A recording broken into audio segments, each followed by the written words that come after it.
പിതാവ് ജോസഫ് കല്ലറങ്ങാട്ട് തിരുവേനി, സ്വാഗതം ആശംസിച്ച ജേക്കബ് വെള്ളമരുതങ്കിലച്ഛൻ, അധ്യക്ഷൻ എൻ്റെ സ്നേഹിതൻ പ്രിയങ്കനായ പ്രസാദ് കുരുവിള, ശ്രീ ആൻറ്റോ ആൻ്റണി, ശ്രീ മാണി സി കാപ്പൻ, മോൺസ് ജോസഫ്, സെബാസ്റ്റ്യൻ കുളത്തുങ്കൽ, സ്നേഹമുള്ള ജോർജ് പുല്ലുകാലയിലച്ഛൻ, ജോർജ് വർഗീസ് ഞാറക്കുന്നേലച്ഛൻ, നിർമ്മല ജിന്നി, ജോസ്മോൻ മുണ്ടയ്ക്കൽ, രാജേഷ് വാളിപ്ലാക്കൽ, അല്പം മുമ്പ് ഇവിടുന്ന് കടന്നുപോയ നമ്മുടെ പാലായുടെ പ്രിയങ്കനായ പുതിയ മുനിസിപ്പൽ ചെയർമാൻ തോമസ് പീറ്റർ, വന്യരായ സിസ്റ്റേഴ്സ്, ഈ ഹാളിലുള്ള നല്ലവരായ സഹോദരി സഹോദരന്മാരെ, സഹപ്രവർത്തകരെ, സ്നേഹിതരെ, ഞാനിപ്പോൾ വരുന്നത് ഈരാറ്റുപെട്ടെന്ന് തന്നെയാണ്. ഇപ്പോൾ ഇവിടെ ചർച്ച ചെയ്യുന്നത് മദ്യവും മയക്കുമരുന്നുമാണ്. അതുകൊണ്ട് മാത്രമാണോ നമ്മളെ കേരളത്തിൻ്റെ പ്രശ്നം? ഞാനിപ്പോൾ കടന്നു വരുന്ന ഈരാറ്റുപേട്ട എന്നാണോ പറഞ്ഞ വെറുതെയല്ല. അവിടെ ഈരാറ്റുപേട്ട നടക്കൽ എന്ന് പറയുന്ന സ്ഥലത്ത് ഒരു കെട്ടിടത്തിൽ ഈ കേരളം മുഴുവൻ കത്തിക്കാൻ മാത്രമുള്ള സ്ഫോടക വസ്തുക്കൾ പോലീസ് പിടിച്ചിരിക്കുക. കേരളം മുഴുവൻ കത്തിക്കാൻ മാത്രമുണ്ട് സ്ഫോടക വസ്തുക്കളാണ്. അതെവിടെ കത്തിക്കാനാണെന്നൊക്കെ എനിക്കറിയാം. അതിൻ്റെ വിശദാംശം ഞാനിവിടെ കിടക്കുന്നില്ല. ഇതെങ്ങോട്ടാണ് ഈ രാജ്യം പോകുന്നത് എനിക്ക് മനസ്സിലാകുന്നില്ല. ഇന്ന് രാവിലെ വയനാട്ടിൽ 14 വയസ്സുള്ള ഒരു പെൺകുഞ്ഞും 41 വയസ്സുള്ള ഒരു തൈക്കളവനും കൂടെ ആത്മഹത്യ ചെയ്ത് നിൽപ്പുണ്ട്. വയനാട്ടിൽ വനത്തിനകത്ത് നിൽക്കുക. പെൺകുട്ടിയുടെ പ്രായം 14, കിളവൻ്റെ പ്രായം 41. പോരെ, 15 ദിവസമായിട്ട് ഈ രണ്ടുപേരെയും കാണാനില്ല. രാജ്യം മുഴുവൻ അന്വേഷിച്ച് ഇന്ന് രാവിലെ ഒരു 10 മണിയായപ്പോൾ വനത്തിനകത്ത് തൂങ്ങി നിൽപ്പുണ്ട്. ഈ രണ്ട് വിഷയവും ചർച്ച ചെയ്യപ്പെടേണ്ട പ്രശ്നമാണ്. ഇതെവിടെ പോയി നിൽക്കും? ഇത് ഞാൻ ഓർക്കുകയായിരുന്നു. അപ്പോൾ ഇന്ന് പിതാവ് കൊറവങ്ങാട് പള്ളിയിൽ പ്രസംഗിച്ചു. നാർക്കോട്ടിക് ജിഹാദും ലവ് ജിഹാദും അപകടകരമാണ് മക്കളെ എന്ന് പറഞ്ഞു. എന്ത് പ്രപഞ്ചമായിരുന്നു കേരളത്തിൽ! കേരളം മുഴുവൻ കത്തിക്കുകയല്ലായിരുന്നു. അരമനയിലേക്ക് ആയിരങ്ങളാണ് ഈരാറ്റുപെട്ടെന്ന് പ്രകടനമായി അരമനെ ആക്രമിക്കാൻ വന്നത്. നിങ്ങൾ പാലക്കാടേക്കൊരു പരാതിയുണ്ട്. അവരാക്രമിക്കാൻ വന്നപ്പോൾ ഞാൻ അവിടെ ഒറ്റയ്ക്ക് വന്ന് ഇറങ്ങിയ ആളാണ്. ഒരൊറ്റ പാലക്കാരൻ സംരക്ഷിക്കാൻ വന്നില്ല. ആ കാര്യം ഇവിടെ പറഞ്ഞില്ലേ ശരിയാകുക, ഓർക്കണം നിങ്ങൾ. അതുകൊണ്ടാണ് അതും കൂടെ പറയുക. ഞാനിതെല്ലാം കണ്ടുകൊണ്ടിരുന്ന ആളല്ലേ.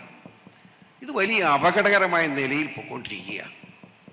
നമുക്ക് എന്ത് ചെയ്യാൻ കഴിയും ആലോചിക്കണ്ടേ? ഞാൻ ഇവിടെ ഏറ്റവും പ്രധാനപ്പെട്ട കാര്യം, പ്രത്യേകിച്ച് ഇത് പരിഹാര മാർഗങ്ങൾ പറയണം ലഘു സന്ദേശത്തിലൂടെ. 7 മിനിറ്റായ കൊച്ചൻ്റെ ഷർട്ടേ കയറി പിടിക്കും. അതെനിക്കൊരു നാണക്കേടായതുകൊണ്ട് ഞാൻ ദീർഘിപ്പിക്കുന്നില്ല. ഒരു കാര്യം ചെയ്യുക, ഇത് സ്കൂളിലൊന്നും നടക്കില്ല. സ്കൂളിൽ സാറന്മാർ തന്നെ പകുതിയേ വരുന്നുള്ളൂ. സ്കൂളിൽ പിള്ളേരും ഇപ്പോൾ ഇല്ലെന്നായി. എത്ര സ്കൂൾ നല്ലവണ്ണം നടക്കുന്നുണ്ട്. കുടുംബത്തിലേക്ക് പോവുക. നിങ്ങൾ കുടുംബം അതാണ് വലുത്.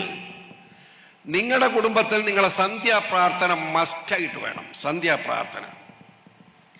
ആ സന്ധ്യാപ്രാർത്ഥനയ്ക്ക് അപ്പനും അമ്മയും മക്കളും ഒരുമിച്ചുണ്ടാവണം.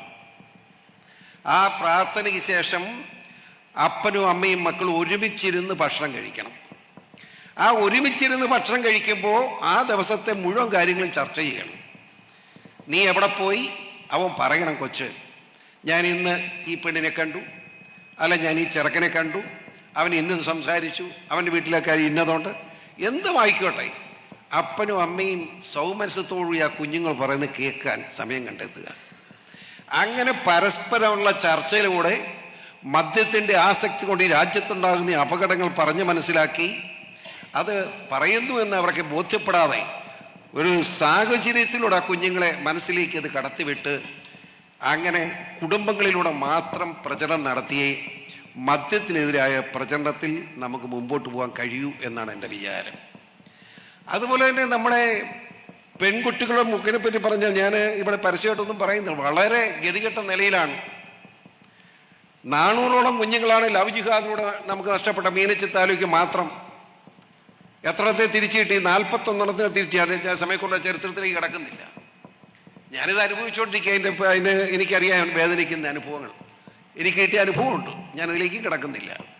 പക്ഷേ നിങ്ങളോട് എനിക്ക് പറയാനുള്ളത്, സാറന്മാർ മാത്രം സ്കൂളിൽ പഠിപ്പിച്ചിട്ട് പിള്ളേരെ ഒന്നും പേടിപ്പിച്ചാലും നടക്കുകയില്ല. സാറന്മാർ അവരുടെ കുടുംബത്തിൽ അവരുടെ ഭാര്യയും മക്കളുമായി ചർച്ച ചെയ്ത് ഈ മദ്യത്തിനും മയക്കുമരുന്നിനെതിരെ പോരാടുക. അതോടൊപ്പം ലവ് ജിഹാദ്, നിങ്ങളുടെ മനസ്സ്. പിന്നെ വേറൊരു വലിയ കാര്യം കൂടെ പറയാതിരിക്കാൻ പറ്റില്ലെന്ന്.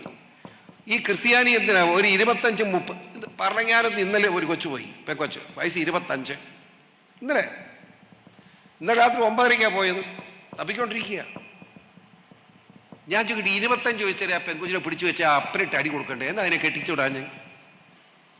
നമ്മൾ ചർച്ച ചെയ്യേണ്ട ഒരു പ്രശ്നമാണ് അത്. എന്നോട് ക്ഷമിക്കണം ഞാനിത് പറയുമ്പോൾ.